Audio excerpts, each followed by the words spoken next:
I lived for over 20 years in New York.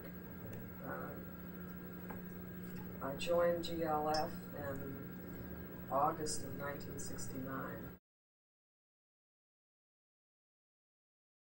I was sitting across the street at an outdoor cafe called the Riviera, and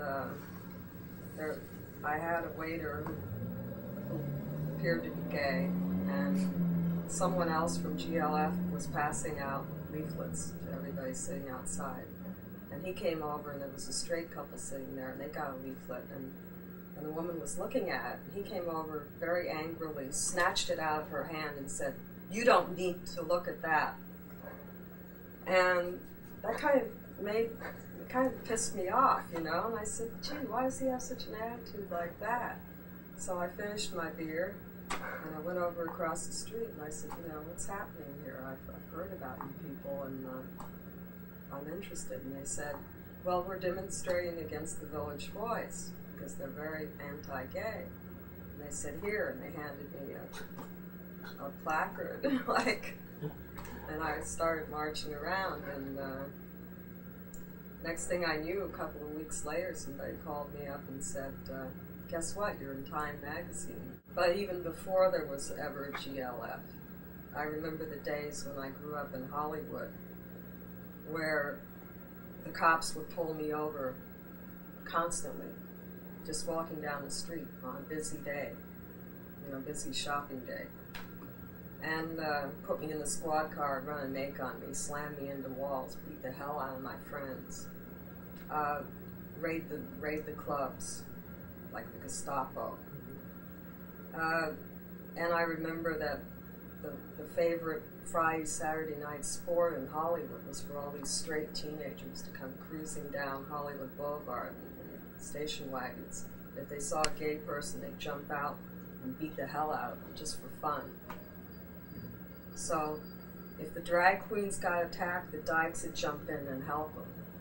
And if the dykes got attacked, the queens and the other gay guys would jump in and help us. And that's the way it was, and that's how I remember it, and that's why I feel that way. You know, it is all of us. It's not just lesbians, and it's not just gay men.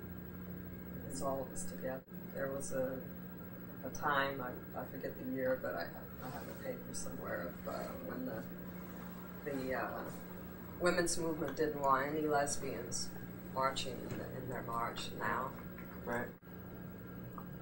To my knowledge, I was the first lesbian to go on national television for gay rights. Arthur Bell was on with me, who later became a columnist for the Village Voice, and David Blackie, who was a movement attorney who handled a lot of gay cases. And Hugh Downs interviewed me. I was scared to death. It was one of the last live shows left on the air. GLF was the beginning of everything for gay liberation and for what we have today, which is so different from years ago, how gay life was, how restricted, how frightening. It's still frightening, but it's a lot better than it used to be. It made me proud of who I was instead of being ashamed of who I was. It gave me a lot of support. It gave me self-confidence. I probably wouldn't have gone into radio like I did if it wasn't for GLF. The theater group, Charles Ludlam's Ridiculous Theatrical Company, which was a gay group as well, primarily. It changed my life. I was diagnosed with cancer last year, and I've been on chemotherapy and surgery and all that. And the outlook isn't too optimistic.